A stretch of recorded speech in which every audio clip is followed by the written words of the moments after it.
पण नेटवर्क असत नाही. आता आपण आता 2009 2017साठी पाणी खूप कमी प्रमाणात आपण आपल्याला आपली मुलं विचारू शकतात की आपण आपल्याला त्यांना सांगू की आम्ही सांगू की मला आठवते की 5 वर्षाचं होतं त्यावेळी सर्व काही वेगळे होते. म्हणजे आता खूप हिरवं वगैरे पाणी भरपूर आहे, पण त्या 2017 साली ते नाही आहे आणि ती परिस्थिती आपणच आता पाणी कमी 2070 साली पाणी कमी असणार आहे. त्यामुळे आपल्याला स्वच्छतेसाठी पाणी पुरेशी मिळणार नाही पाहिजे.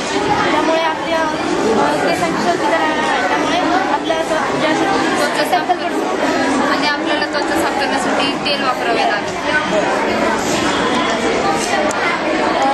पाणी पूर्णपणे कमी झाल्यामुळे नद्या नाल्या असे कोरडे पडू शकतात.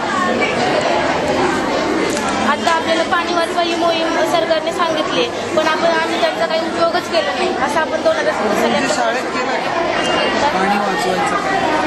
आम्ही प्रकल्प केला, प्रोजेक्ट करता आम्ही शाळेत पाणी